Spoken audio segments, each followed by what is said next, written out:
की सियासत में जब भी रघुवंश प्रसाद सिंह की चर्चा होती तो चाहे सवर्ण हो या दलित, उनके मुंह से यही निकलेगा कि वो सबके नेता थे। वो नेता जो खरी खरी बोलते थे, चाहे सामने आरजेडी सुप्रीमो लालू प्रसाद भी खुद ही खड़े क्यों ना हो। जानिए रघुवंश बाबू की जिंदगी के वो पन्ने जिसे शायद कम ही लोगों ने पढ़ा।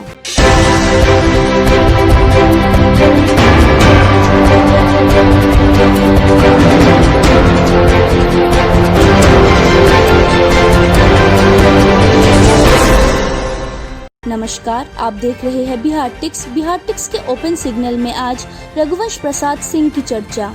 इस बार उनके बारे में चर्चा इसलिए कि वो हम सभी को छोड़कर इस दुनिया से विदा ले चुके हैं। कहते हैं कि नेता वही जो सबका, जनप्रतिनिधि वही जो सवर्ण दलित में भेद ना करे और दोनों के विकास की न सिर्फ बात करे बल्कि वही काम भी करे।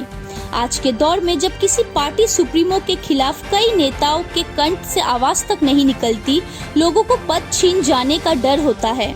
वैसे दौर में मैथ्स डिग्रीधारी प्रोफेसर साहेब यानी रघुवंश प्रसाद सिंह का गणित बिल्कुल अलग था, मरते दम तक।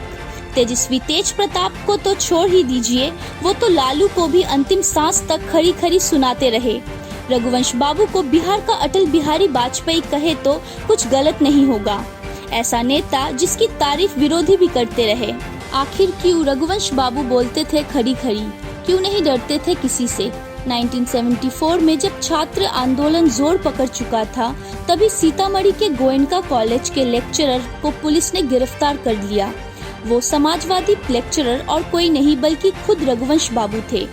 उनके करीबी बताते हैं कि जब वो जेल से छूटे तो उनके लैंडलॉर्ड यानी मकान मालिक सीताराम सिंह ने उन्हें घर खाली करने का आदेश दे दिया। रघुवंश बाबू ने आव देखा ना ताव, बगैर किसी सहारे के किराए का मकान छोड़ दिया। उनके करीबी बताते हैं कि फिर तो उनका समय गोयनका कॉलेज के हॉस्टल में बीता, और वो भी छात्रों के बीच। छात्रों को अगर गुरु का सानिध्य मिल जाए तो क्या बात। ऐसा ही कुछ कॉलेज स्टूडेंट्स के साथ भी था। रोजाना उनका ज्ञान मानो छात्रों के लिए अमृत बन गया। पढ़ाई के साथ साथ कॉलेज के लड़कों को समाजवाद की खुराक भी मिलने लगी। जात ना पूछो साधु की, एक कहावत है ना कि जात ना पूछो साधु की। रघुवंश बाबू भी कुछ ऐसे ही थे। 1977 में जब बिहार में मुख्यमंत्री पद के लिए रघुवंश बाबू के सजातीय यानी राजपूत बिरादरी के सत्येंद्र नारायण सिंह और पिछड़े वर्ग के कर्पूरी ठाकुर के नाम की चर्चा थी, तब रघुवंश बाबू ने कुछ ऐसा किया कि सब उनके मुरीद हो गए। सीएम चुनने के लिए जब विधायकों की वोटिंग हुई तो 33 में से 17 राजपूत विधायकों ने कर्पूरी ठाकुर के पक्ष में वोट दिया। उन 17 विधायकों में एक रघुवंश प्रसाद सिंह भी थे, जिन्होंने अपनी जाति को समाजवाद के लिए ताक पर रख दिया। मनरेगा का भी कोई क्रेडिट नहीं लिया रघुवंश बाबू ने। 2009 के चुनाव में कांग्रेस किसी तरह से अपना किला बचा पाई। इसके पीछे सियासी पंडितों ने किसानों की कर्ज माफी और मनरेगा को असल मंत्र बताया, लेकिन जिस प्लान ने कांग्रेस को सत्ता बचाने में मदद की, उसमें मनरेगा का क्रेडिट रघुवंश बाबू को नहीं मिला। संजय बारू ने अपनी किताब एक्सीडेंटल प्राइम मिनिस्टर में श्रेय लेने की होड़ का जिक्र करते हुए लिखा है, पार्टी चाहती है कि मनरेगा का पूरा क्रेडिट राहुल गांधी को दिया जाए, लेकिन मनमोहन सिंह और रघुवंश प्रसाद सिंह इसके असली हकदार है।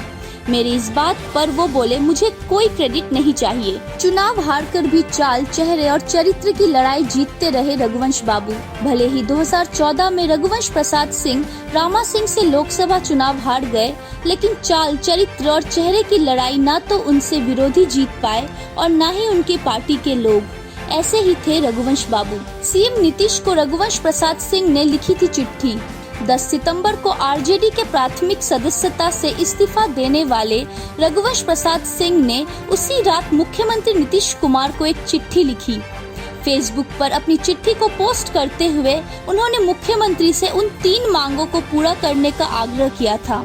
सीएम नीतीश कुमार को रघुवंश प्रसाद ने जो चिट्ठी लिखी थी, उसमें उन्होंने नीतीश कुमार से आग्रह किया था कि उसमें गणतंत्र भूमि वैशाली में झंडोत्तोलन करने और भगवान बुद्ध के भिक्षा पात्र को काबुल से मंगवाने के साथ ही मनरेगा कानून में आम किसानों की जमीन में काम करने का संशोधन अध्यादेश लाने जैसी 3 मांगे की। 34 साल तक लालू प्रसाद से निभाई दोस्ती।